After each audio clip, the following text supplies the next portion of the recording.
wala siyang proper plumbing, problema rin din siya sa structural niya. Kakaproblema talaga sila doon sa water cycle. Alam namin na medyo malaking trabaho to. Kumakatas yung tubig dyan, ibig sabihin, nag-leak nga talaga to. Eh no, lahat orange pipe. Hindi naman nakalagay talaga. Wala silbi yung clean out.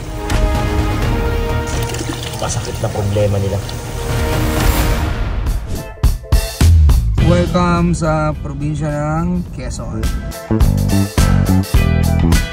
And hi, morning. So nandito tayo ngayon sa project natin dito sa Quezon. So ang nangyari kasi rito, wala siyang proper plumbing, wala siyang kahit ano. As in, kasi bukal lang siya eh. So yun yung misconception ng iba na pagbukal, hindi na kailangan ng proper plumbing at saka proper filtration. Tapos may problema rin din siya sa structural niya. So anyway, that's a different story. Yung mga leak niya, ibang story yun. Ang gustong mangyari ng kliyente, magkaroon ng proper filtration system, magkaroon ng proper plumbing, at saka magkaroon ng mga ilaw para at least magamit at saka mapakinabangan ng maayos. Kasi usually, nagkakaproblema talaga sila doon sa water cycle. Okay, tara silipin natin kung anong maging progress dito.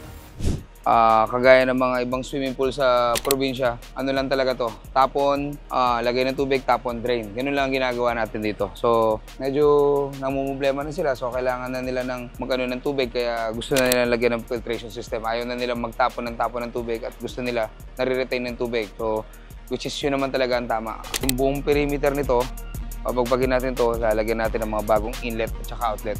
So lahat ng plumbing niya rito, isasara natin yan, papalitan natin ng bago, gagawin natin standard, and gagawin natin fully functional yung filtration system niya at saka yung kanyang mga plumbing. Hopefully, wala tayong maging major problema, and alam namin na medyo malaking trabaho to, pero sanay tayo sa ganyan, alam niyo naman, taga-solve tayo ng problema. Okay? Nag-leak talaga yung structure nito. Kumakatas yung tubig dyan, ibig sabihin, nag-leak nga talaga to. Eh no, lahat orange pipe. Ang tubig kasi nila dito, tubig bukal, kaya they have a lot of water. Ang problema, of course, tapon ng tapon.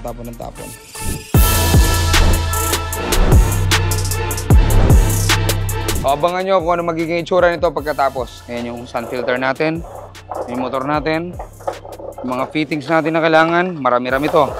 Yan, lahat yan, sarili nating brand. Motor natin, sarili nating brand. Mag-iibang anyo tong swimming pool natin.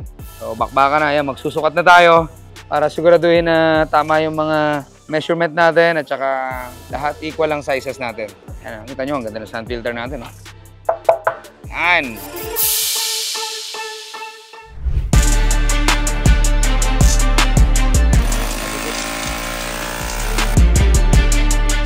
Madaling araw na. Tira pa rin tayo. Okay, malala. Nandun pa ikot. Walang tigil yung tubig. Oh. May bukal dito eh.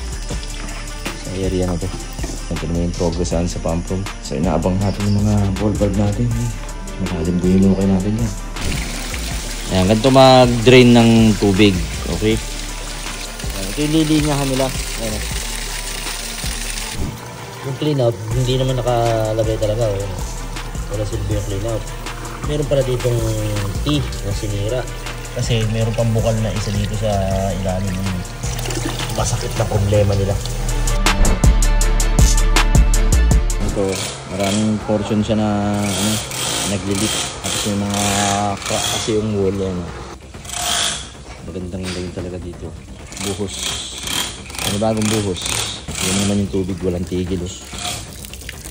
Simula nang nabutas namin to, ngayon nandito pa rin. Ang lakas. Kasing bukal.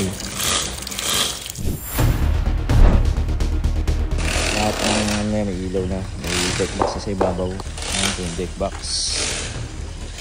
Kaya ngayon nagalatag na tayo. Bukas, leak test tayo.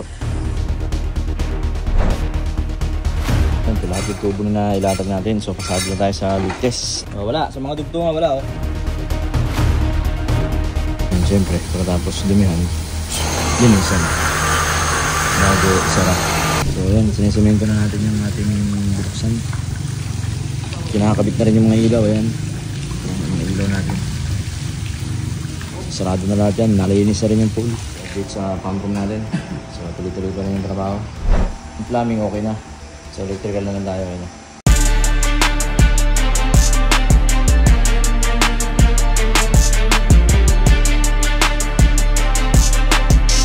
ito yung ano natin dito, yung filtration natin. Dalawa nilagay natin dito kasi malaki yung pool niya at the same time para may redundancy. Ito yung lahat ng mga plumbing natin, maayos ang pagkaka-arrange natin.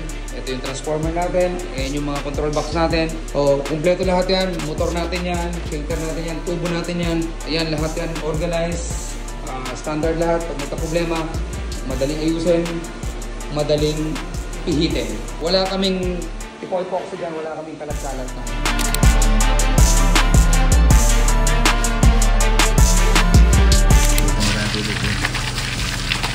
Ang ilaw ng pulo.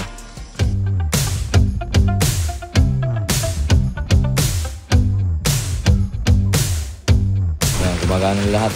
Sa PD, saka sa main pool. Yan, nagtitesting tayo ngayon. So, tinuturuan natin si Bossing paano mag-operate. Ayan yung water source nila, pinalitan na rin natin ng ng maayos na vacuum, and then yung mga return niya nandiyan na rin. And ito yung bago natin dito. Yan yung mga deck jet natin. Kung nakita nyo, brass to, matibay ito mga to, super tibay naman to. Andito na yung vacuum natin at saka yung mga return natin dito sa baba. So lahat yan, nalatagan na ng plumbing to. Pinagpuyatan ng gusto to ng mga boys natin. So may mga water features na siya dyan, and kumpleto na. And yung ilaw natin, yung mga return jet natin, ayan. Yung mga natin, deck jet natin, ang ganda oh. So lahat yan, basically lahat yan, standard na lahat magawa natin maayos. So ito, pwede nyo na magamit to, makakapag-filter na ng maayos to. Ayun, very functional na yung mga plumbing system natin. And ito yung property ng client natin. Ginawa natin to ng development plan to make sure na kung ano man yung gusto nilang ilagay, kung ano man yung gusto nilang masunod doon sa plano, at the same time, para hindi pa ulit-ulit yung trabaho. Usually sa ganito kalalaking mga property, talaga yun ang sinasuggest namin. To avoid yung giba-giba, yung tanggal dito, alis dito, para at least alam mo na kagad kung saan mo ipwesto. At the same time, pag may pera ka, gawin mo muna itong part na to. Pag may budget ka, ito naman part na to.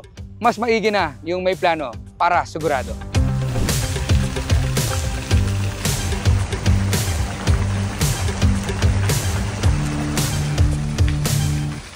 Okay na tayo doon, wala na tayong problema. So nakita nyo kung gaano kaganda yung property dito. It's a big property, all is well na. So mula doon sa medyo problematic nilang swimming pool, kahit paano, binigyan natin ng buhay at ginagyan natin ng maayos na filtration at maayos na plumbing at magkaroon ng magandang water features. Iba siyang problema pero ibang usapan na yon.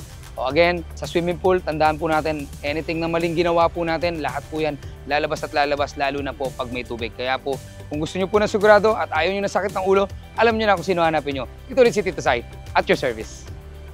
Bunsoy, mga pinsa mo, kalat-kalat dito. Sabi ko sa'yo, iniwan mo sa Mindanao, ba't nandito yan? Mga pinsa mo, grabe kalat-kalat kayo dito, ang bababoy nyo.